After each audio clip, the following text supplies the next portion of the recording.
এরপরে যেই সিরিজটা হয় সেটা হচ্ছিল জিপি। জিপির ফুল ফর্ম কি? Geometric progression. আমি টুকটাক আলাপ করে দিয়েছিলাম। দেখো, জিওমেট্রিক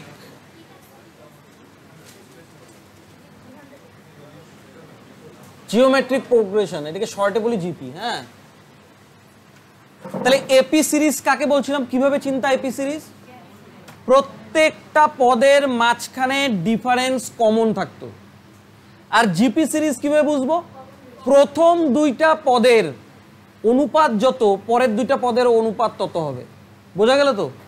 অথবা অথবা কি, ওদের মাঝখানে কমন রেশিও থাকবে একটা। কি থাকবে? Common ratio. তার মানে জিপি সিরিজ কাকে বলবো? একটা উদাহরণ দেখি। 4, 12, 36। আমি জিপি সিরিজ কাকে বললাম?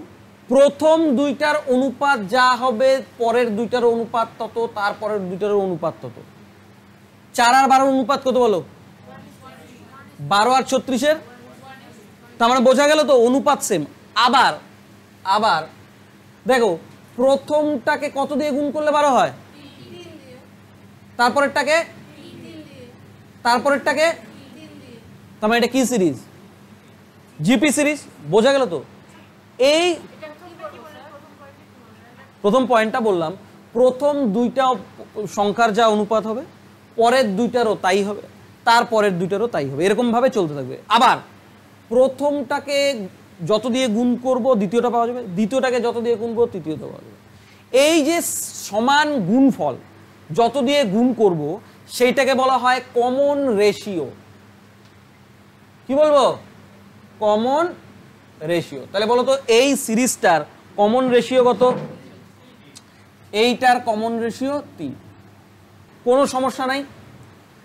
তার মানে আমি কমন রেশিও যদি বের করতে হয় তাহলে আমরা বলতে পারি না সেকেন্ড বাই ফার্স্ট? বলতে পারি কি পারি না বলো? পারি কি? দেখো তো, 12/4 কত? 3। পারি না? তারপরে যদি এইটা যদি বলি 36/12 কত? এরকম করতে করতে দেখো, এই দুজনের মধ্যে যদি আমি কমন রেশিও বের করতে চাই তাহলে সেকেন্ড বাই ফার্স্ট। পারি কি পারি না? এরকম করতে করতে আমাকে যদি বলে nth টার্মের nতম সংখ্যা পর্যন্ত তুমি কমন রেশিও বাইর করবা, তাহলে কিভাবে বলবো?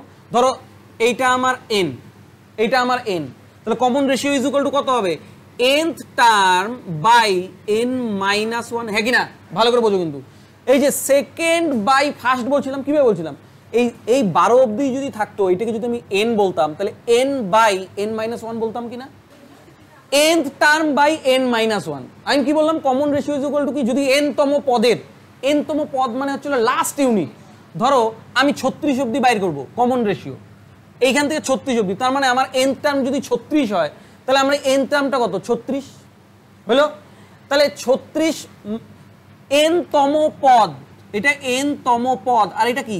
n-1 পদ।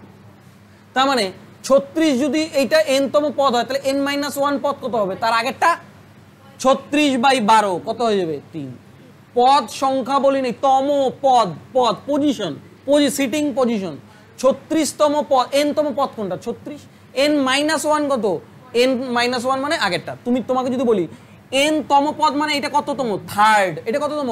থার্ড। তাহলে তুমি বলবা থার্ড পদ বাই সেকেন্ড পদ। থার্ড পদ কত? 36। সেকেন্ড পদ কত? 12। 3 বার 36। এবার মূল্য nতম পদ, n টার্মস মানে কোনটা? লাস্ট পদটা। বোঝা গেল? কোনো সমস্যা এখানে?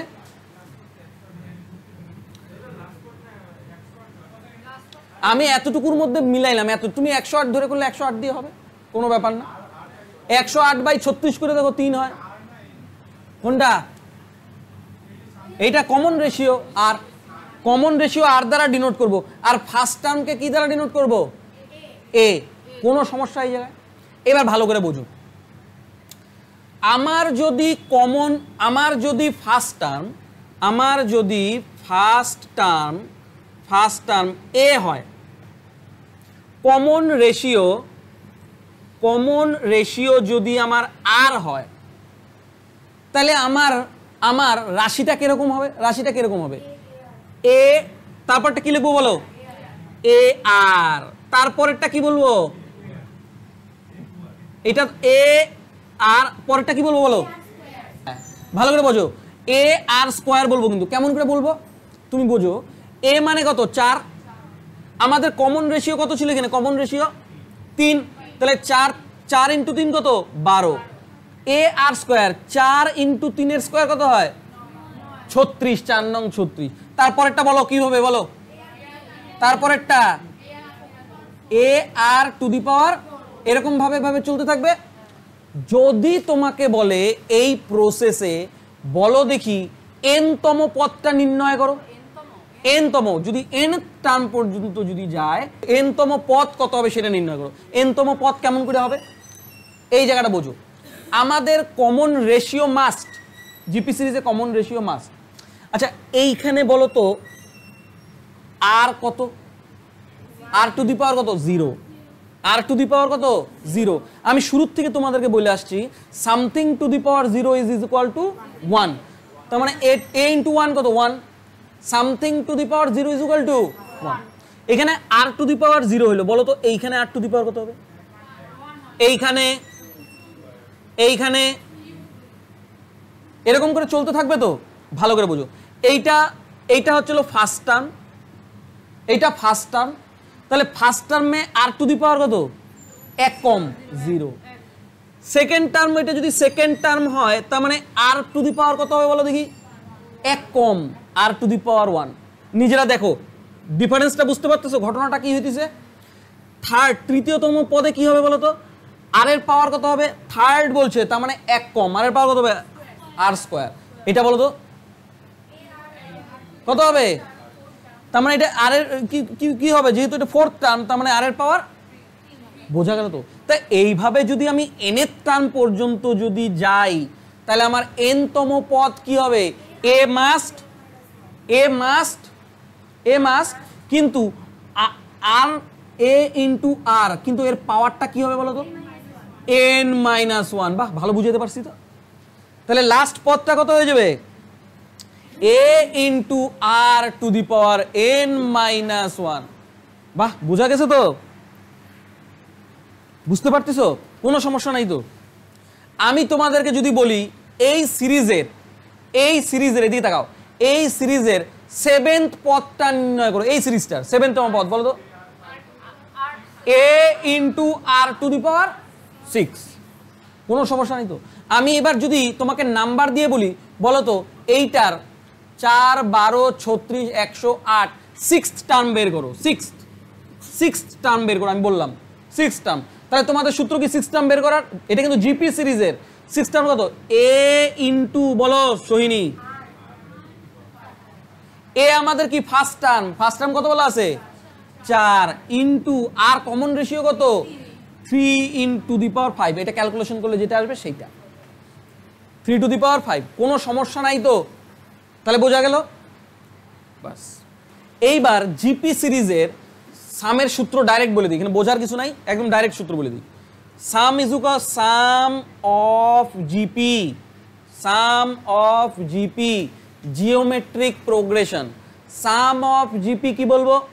সাম অফ জিপি হয়ে যাবে a into r to the power n-1 by r-1। এটা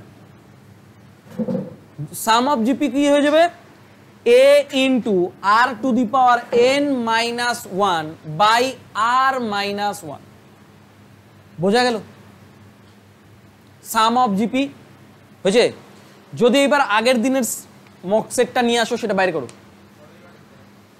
এতটুকু বুঝছো তো? আমার সঙ্গে একবার রিভিশন বলো, একটা রিভিশন দেই। বলো জিপি সিরিজ বুঝবো কেমন করে? Common ratio. আচ্ছা এবার কমন রেশিও বের করার সূত্র কি? এটা বলবো না, এটা আমি বোঝানোর জন্য বলছি। আমি বলবো কি? n/n-1। কি বলবো? n/n-1। এইটুকু ক্লিয়ার? হ্যাঁ, আচ্ছা এইবার যদি বলি nth টার্মটা কত সেটা বের করার সূত্র কি বলো? a into r to the power n-1। এইটুকু শিখলাম। যদি সাম বের করতে বলে তাহলে কি? a ইন্টু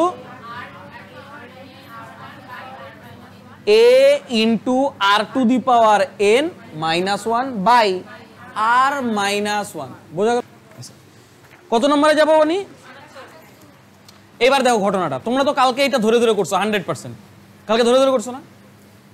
তাহলে এবার দেখো আমাকে বললো 5, 15, 45, 135 ডট ডট ডট এর কততম পদ 3, 6, 4, 5 এরকম করে করে চলতে থাকলে কততম পদ 3, 6, 4, 5 হবে? বোঝা গেল তো? ভালো করে বোঝো, তোমাকে আগে এইটা দেখার সাথে যদি বুঝতে হবে এটা কি সিরিজ, এপি সিরিজ না জেপি সিরিজ। আমাদের কথা কি ছিল? এপি সিরিজ মানে কি মাঝখানে কমন ডিফারেন্স থাকতে হবে। এদের মাঝখানে কি কমন ডিফারেন্স? একই ডিফারেন্স কি? এইটা 10, এইটা আরো বেশি, হ্যাঁ না? তাই না? কিন্তু আরেকটা সিরিজ জানি জিপি সিরিজ। জিপি সিরিজ কিভাবে বুঝবো? দ্বিতীয়টাকে এটা দিয়ে ভাগ করলে যেটা হবে 3, হয় না? তারপরে বলো তো তার মানে এটা কি সিরিজ? GP series. আমাকে বলছে যে এই 36, 45 এইটা কততম পদ, তাই বলছে না? কততম পদ তাই বলছে তো। এবার চিন্তা করো, আমি যদি 36, 45কে nth লাস্ট সংখ্যা ভাবি, কততম পদ ভাববো? nth term. তাহলে জিপি সিরিজের nth টার্ম কিভাবে বের করতে হয়? সূত্র কি ছিল? a তারপরে into r to the power n minus one. এইটা সমান সমান 36, 45 আমরা বলতে পারি না? পারি কি পারি না? আচ্ছা এ মানে এখানে কি? এ মানে কি বলে? First term. বলো ফার্স্ট কে? 5 ইন্টু আর মানে কি? এই আর মানে কমন রেশিও। তাহলে কমন রেশিও কত? 3। n মাইনাস ওয়ান আমরা জানি না, 3645 হইল। বোঝা গেল তো? আচ্ছা এবার 3 to the power n minus one, 5টাকে এই পাশে নিয়ে আসলে ভাগ হয়ে যাবে না? 5 7 35, 5 2 729। বোঝা গেল তো? আর এইখানে ঘাপলা করার কোনো প্রয়োজন নাই, তোমরা বুঝে যাবা 3-এর কোনো একটা পাওয়ার 729। 3-এর কত পাওয়ার 729 কিভাবে বের করবো? ওই ফ্যাক্টর করেও করতে পারো, আর নাহলে অপশনের হেল্প নেই না? এখানে অপশনে বলা আছে না n এর ভ্যালু কত? 9, 6, 7, 8 এগুলো বলা আছে না? ভালো করে বুঝো। কিউব যদি তোমাদের মুখস্থ থাকে তাহলে তোমরা একবারে বলতে পারবা এটা 9-এর কিউব, একবারে বলতে পারবা এটা 9-এর কিউব, হ্যাঁ কি না? তো আমরা এক কাজ করি না, অপশন দিকেও করতে পারো, কিন্তু 729কে আমরা 9 কিউব বলতে পারি কি পারি না? হ্যাঁ পারি তো। আচ্ছা 9কে আরো ছোট করে বলতে পারি 3-এর স্কোয়ার না? 3-এর স্কোয়ার বলতে পারি না? 3-এর স্কোয়ার হোল কিউব বলতে পারি কি পারি না? সব সময় মনে রাখবা, এটা তো আসলো 3 to the power n minus one. সবসময় মনে রাখবা একই বেসের যদি দুইটা পাওয়ার হয়, পাওয়ারে পাওয়ারে কি হয়? গুণ হয়ে যায়। একই বেসের দুইটা, এটা আগের ক্লাসে করানো তোমাদের, একই বেসের যখন দুইটা পাওয়ার হবে পাওয়ারে পাওয়ারে গুণ হয়ে যাবে। 3 দুগুণ কত? এইটারও বেস সমান না? ভাগায় দাও, তাহলে আমরা সরাসরি বলতে পারি n minus one is equal two 6। তাহলে n এর ভ্যালু কত হবে বলো? -1 ওই পেশে গেলে 7। বোঝা গেল তো?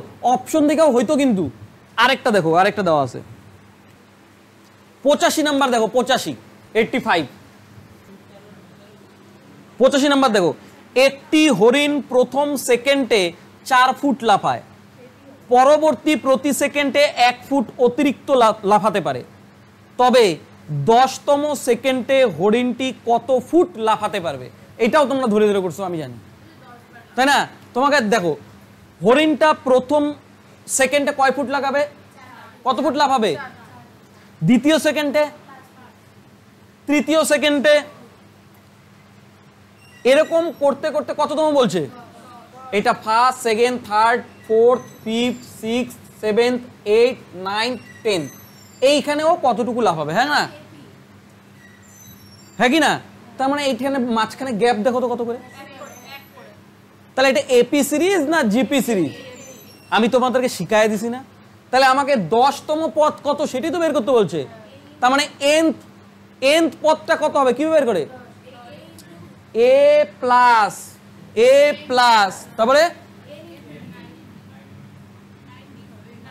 ভুলে গেছো n মাইনাস 1d।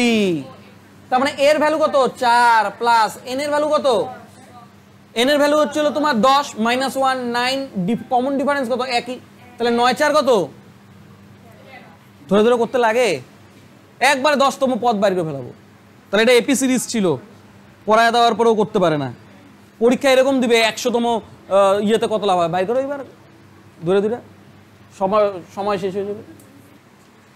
86 নাম্বারটা দেখো, 86, এটাও ধরে ধরে করছো তাই না? 86 নাম্বার কি বললো? রাজেশ বাবু প্রথম বছর 300 টাকা, দ্বিতীয় বছর 600 টাকা, তৃতীয় বছর বেতন পায় 1200 টাকা। যদি এইভাবে বেতন বৃদ্ধি পেতে থাকে কততম বছরে 76,800 টাকা বেতন হবে? তার মানে প্রথম বছর কত টাকা পায় বেতন বলো? পরের বছর, তারপরের বছর,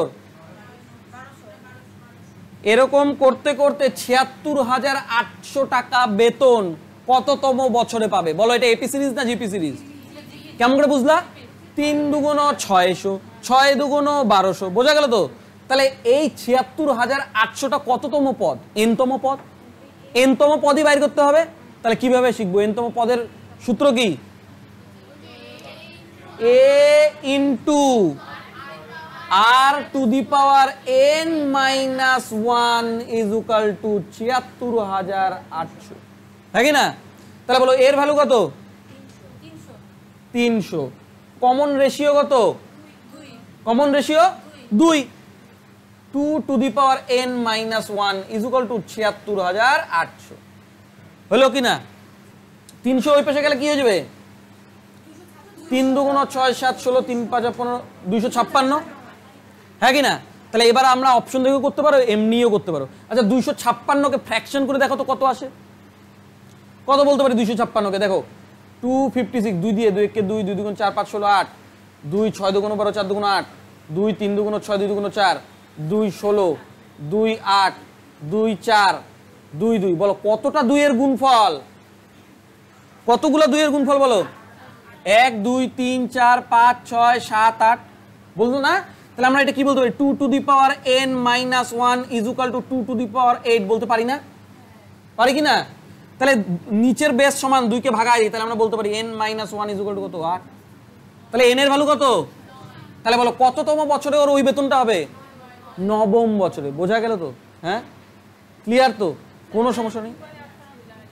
হ্যাঁ, যেহেতু এই 8টা 2 গুণ করলে 256 আসে, তাই ক্লিয়ার?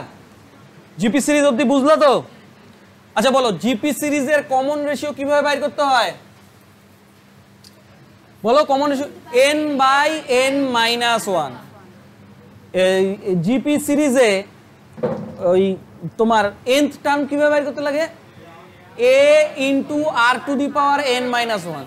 সাম কেমন করে বাইর করতে লাগে? a into r to the power n minus 1 by r minus 1, এটা হচ্ছিল সাম। বোঝা গেল তো? এইবার বলে দিল দুইটা সিরিজ বলে দিল। হ্যাঁ, বলল 1/4, 1/16, 1/64 ডট ডট ডট ইনফিনিটি, এরকম বলে দিল। 1, 1/4, 1/16, ইনফিনিটি। এটা বের করতে বললো সাম অফ জিপি। কিভাবে বুঝলাম যে এটা তো জিপি সিরিজই? এদের কমন রেশিও কত কে বলতে পারবে? 1/4। বোঝা গেল তো? তার মানে এটা জিপি সিরিজ। আরেকটা এরকমই একটা সিরিজ বলে দিল, বলল 1, 3, 9, 27, 81 ডট ডট ডট ইনফিনিটি। এটাও বের করতে বললো সাম অফ জিপি। ইনফিনিটি মানে কি? অসীম। nth টার্ম যদি বলা থাকতো তাহলে আমরা বলতে পারতাম এটা nth টার্ম বের করতে বলছি, nth কোনো একটা লিমিট আছে। এটা কি আনলিমিটেড? ইনফিনিটি মানে কি? আনলিমিটেড। এইটা থিওরেম, এটা মনে রাখবা। যদি কমন রেশিও 1-এর থেকে বড় হয় তাহলে ইনফিনিটি যুক্ত জিপি সিরিজের সাম হবে ইনফিনিটি। বোঝা গেল কি বললাম? যদি কমন রেশিও 1-এর থেকে বড় হয় তাহলে ওই জিপি সিরিজের সাম হবে ইনফিনিটি যুক্ত থাকতে হবে, কিন্তু ওই ইনফিনিটি যুক্ত জিপি সিরিজের সাম হবে ইনফিনিটি। বুঝা গেল? আবার যদি কমন রেশিও 1-এর থেকে ছোট হয় তখন আমরা একটা সূত্র অ্যাপ্লাই করব, সাম অফ জিপি। তখন ইনফিনিটি যুক্ত জিপি সিরিজের সাম হবে a বাই 1 মাইনাস আর। এটা একটু মনে রাখতে হবে। কি বললাম? যদি কমন রেশিও 1-এর থেকে ছোট হয় তাহলে ইনফিনিটি যুক্ত জিপি সিরিজের সাম হবে a বাই 1 মাইনাস আর। কিন্তু কমন রেশিও যদি 1-এর থেকে বেশি হয় তাহলে ইনফিনিটি যুক্ত জিপি সিরিজের সাম হবে ইনফিনিটি। ক্লিয়ার? আমি দুইটা সিরিজ দিয়ে দিয়েছি না? আচ্ছা, এইটার ক্ষেত্রে কমন রেশিও কত? ইনফিনিটি যুক্ত কি না? তাহলে কমন রেশিও 1-এর থেকে বড় না ছোট? আমার আর চলে আসলো কত? 3। এই 3টা কি 1-এর থেকে বড় না? হ্যাঁ, তার মানে এই জিপি সিরিজের সাম কি হয়ে যাবে বলো? বোঝা গেল? যদি ইনফিনিটি যুক্ত জিপি সিরিজের কমন রেশিও 1-এর থেকে বড় হয় তার মানে ওই সিরিজটার সাম হয়ে যাবে ইনফিনিটি। বোঝা গেল? ক্লিয়ার? এইবার আগেরটাতে দেখি। এই সিরিজে কমন রেশিও কত বলো দেখি? 1/4। আচ্ছা, এই 1/4 1-এর থেকে ছোট না বড়? ছোট। তখনই আমরা বুঝবো তাহলে সাম অফ জিপি কি হয়ে যাবে? a বাই 1 মাইনাস আর। এ মানে কত? ফার্স্ট টার্ম কত? 1 মাইনাস আর কত? 1/4। তাহলে 1-এর থেকে 1/4 বাদ দিলে মুখে 3/4। তাহলে কি হয়ে যাবে? 4/3। তার মানে এটা সাম কত হয়ে যাবে? 4/3।